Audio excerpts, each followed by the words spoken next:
This is a message to the inhabitants of the year 2024.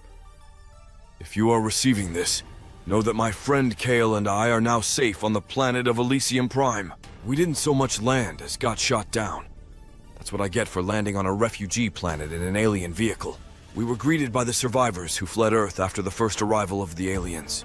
Can't blame them for being suspicious of Kale at first. Took a while to convince them that I was not being held hostage and that this was not part of an invasion. We've been here now for 2 weeks, and Kale seems to be having some health issues.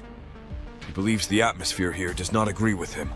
Where he is half human, we are hoping he can adjust in time. Message update. Kale's condition has gotten progressively worse. He seems near death. A new friend I've made here, Garth, has suggested Kale would fare better on a nearby moon. On his journey to Elysium Prime, he had to stop on the moon for repairs. It is similar to this planet, which is similar to Earth, although not as large. Garth said there were remnants of an alien civilization there, so he is confident that Kale will be able to survive there. But when I requested the use of one of their shuttles here, it was declined.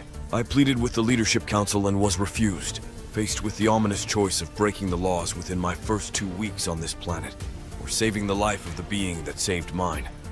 My decision wasn't that hard. I turned to my only friend Garth for help. Garth is a rebel at heart, and he helped me steal a shuttle. Unfortunately, it was not without setting off alarms, and we barely got inside before we were being shot at. We managed to take off, and there was nothing more I could do for Kale at this point. So I set up my equipment to try and send a message back to 2024 when my signal got disrupted. There was another message trying to get through. I was ecstatic at the sound of a human voice coming from my quantum quirk communicator. It could only mean that someone was communicating with me from another time. Perhaps it was from someone from the year 2024, and I could finally know that my messages were being heard. But no. To my shock, it was not a message from the past, but from the future. This is a message from the year 2379. My name is Richard Z. Delaney IV. I'm hoping 2334. I must go back. It's imperative. Go back. Allison, travel to the future. It's the only way to save. If you are receiving this in time, must change. Go to and get to 2025, I repeat. You must go back and get to 2025. My time machine. Hurry. If you're listening, go. Instructions for 5. The message, as garbled as it was, had definite instructions from my future self. I had to go back. It was clear he, or I, meant to go back to Earth and finish his time machine. Garth yelled at me. I thought he was just shocked because of my message from the future. But it was worse than that. Receiving my transmission from my future self had drained the shuttle of its power. We'll be okay, I assured him. I had to be. I knew I'd live to get into the future and send that message back to me. We struggled to get the power going and managed to crash land on a remote part of Elysium Prime. Stranded now, but safe. We were making plans to return to the colony at Elysium Prime Center and get a ship powerful enough to return to Earth. To my surprise, Kale has recovered from his illness. I suggested that perhaps he had adjusted to this atmosphere, but Garth informed me of something more sinister.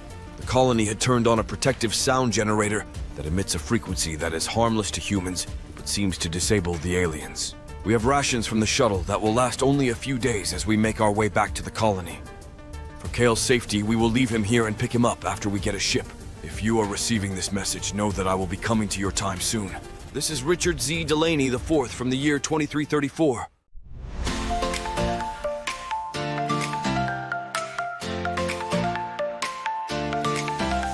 I'm Richard Z. Delaney, calling to the past. With questions about life, I need some answers fast. This is a message from 2334. We have friends in other galaxies, but what are we looking for? I built a communicator, we just call the QTC. So I'm sending out a message, but is anybody hearing me?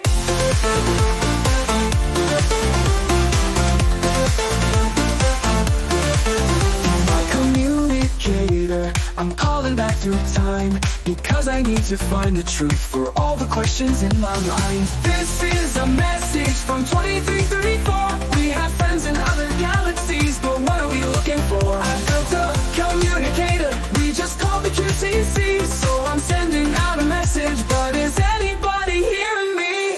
Through my communicator, I'm calling back through time. because I need to find the truth for all the questions in my mind. This is a message from 2334. We have friends in other galaxies, but what are we looking for? I built a communicator, we just call the QCC. So I'm sending out a message, but is anybody hearing me? Do we live in cities that are floating the sky? We teleport to any place we want to see. We have settled other galaxies, found friends that visit us, but going back in time is what interests me. Interests me.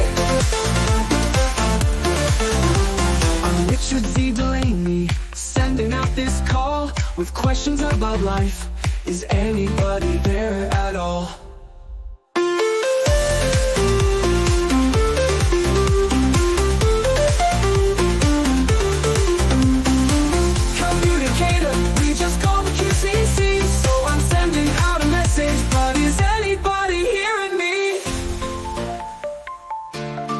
Hearing me.